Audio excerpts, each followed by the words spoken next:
Hello and welcome back to Talking Fitchburg. I am here with Emily from Independent Living, Inc.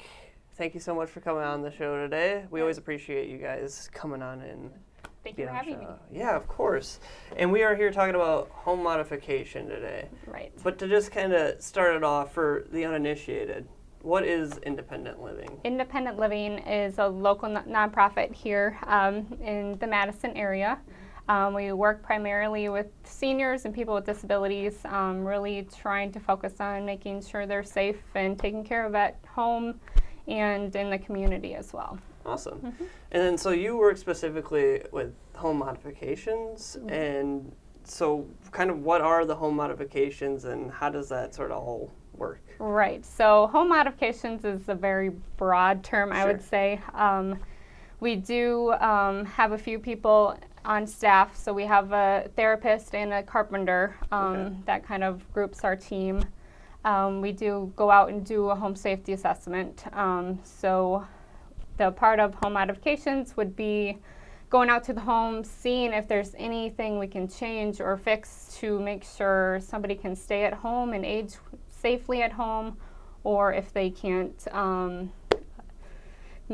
just be safe where they are health-wise. We kind of look and see outside, inside, all sorts of rooms. Take a whole look at kind of globally. Right, yes, definitely. So, and you mentioned aging, and so like who's kind of a good candidate for home modification? Yeah, anybody typically over the age of 62, anybody with a disability.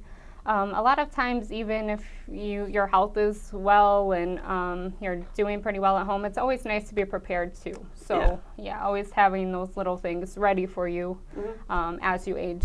Sure. And then one thing I noticed that stood out is dressing is addressed in home modification. Right. So, and why is that? And that's kind of an odd thing for people to think of for home modifications. I guess having an occupational therapy background for our therapist, occupational therapy really looks at the whole person. Sure. So when we go into the home, we want to look at everything they do during the day. So even if they're maybe unsafe in the bathroom, we want to make sure maybe those little things like dressing or grooming and things like that are addressed in that home assessment. Sure. So specifically on dressing, what are some kind of like recommendations that you guys might have? Yeah, definitely. So when it comes to dressing, it could just be your bed's too high or the lighting isn't well enough that you can see. You don't have a safe, sturdy area to hang on to if your balance is a little off. Just little things like that could really affect how you get dressed in the morning or evening. Sure. And then so as far as equipment, adaptive equipment, what kind of things are available in that way? So many things. Yes, there's a lot of options. I brought a few here to kind of display. I will briefly go over, these are a lot of some of the things that are pretty common for people after like hip surgeries or knee surgeries when they really can't do that deep bending or anything like that. So I will, so this is a dressing stick. A lot of times this can be used to take off socks if you can't bend down or kind of wiggle things here or there. Yeah. Reachers, typically people know reachers, getting stuff off the ground, reaching in cupboards, but you can also kind of help get pants on. If you drop a sock or drop anything on the ground, you can pick that up so you don't have to bend down and risk a fall, of course. Sure. Yeah. Bending, of course, shoehorn is very handy for anybody. Shoes can be hard to get on, so I can agree with that. Yes. Let's see, a button hook and a zipper pull. So a lot of times as you age, arthritis might come into play or just pain.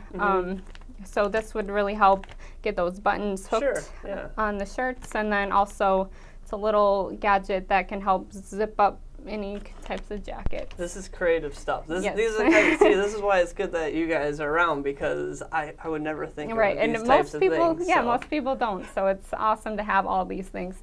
My last item here is the Stockade. So this little gadget, I can kind of pull it out and show, but basically you slip a sock over top of it and bring it down to the floor and pull up, and it slides right on for you. So that makes sense. Very handy. So it kind of holds it open for you. Yes, right. Awesome. So if people wanted to get these types of items, how would they go about doing that? Yeah, definitely. So independent living carries quite a few items. Otherwise, we're pretty great about getting specialty items too. Sure. So if anybody has specific needs, we can always try to accommodate that as much as we can.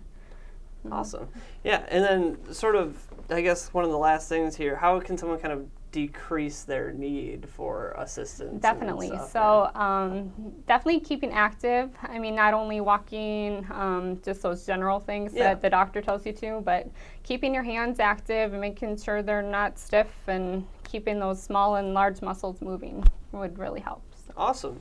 Well, I think there's a lot of good information that we covered in this short period of time. If people want to, they can always contact you guys at Independent Living Inc. And they can just have a conversation if they need to answer any questions, and then if they need further assistance, you guys will help them with all of that. Yes, of course. Awesome. Well, I appreciate you for being on the show again today, and thanks for coming in. Yeah, thank you. So we're going to take a quick break here on Talking Fitchburg, and we will be right back.